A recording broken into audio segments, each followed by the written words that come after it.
Hi hello नमस्ते मुझे छेंडी बदा टोका रास्ता टी साइड हो गया ये रास्ता यार पास पास मोर कहबार उद्देश्य है काली यही जंगल मु डाल भागिली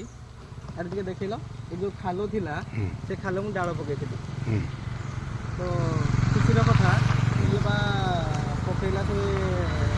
माटी पकईला मुझे जानी हुए तो यार नजर बोधे मो भिडटा पड़ा जो कि से आनी माटी पकड़ा कि खुशी कथा कि ये जो माटी अच्छी हाफ किलोमीटर आगे गोपीनाथपुर एमती रास्ता कदर्ज हो जाए जो कि सी रास्तार पूरा रोड दिशि जाऊँगी मुझे गले पुणी से देखेबी कि मो कहवा कथा यह जदि यहीटा तुम पकई पाल माटी गंडे पकई पाल अच्छा कहीं से आगे पकईलनि कौन एटी मरी जाते लोक कौन से मरबेनि कि तो राजनीति न करिके भाई लोकंर समस्यार समाधान बाट बाछंतु ये आमर नेपाल परिस्थिति सेंडिपदा न हो तो बर्तमान मुझे देखेबी से गोपीनाथपुर देखा गोपीनाथपुर देखा तो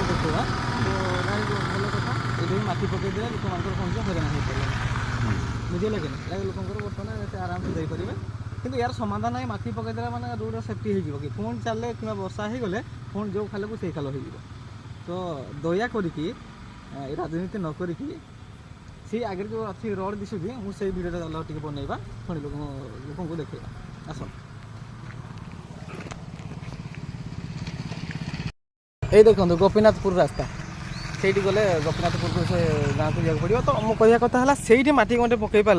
अच्छा यही सब रोड जो दिशुच ये माटी किसी आवश्यकता ना बोधे ना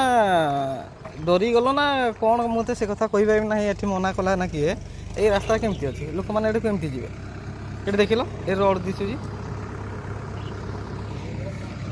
एठी भी माटी आवश्यकता अच्छी हाँ कि नहीं चलो।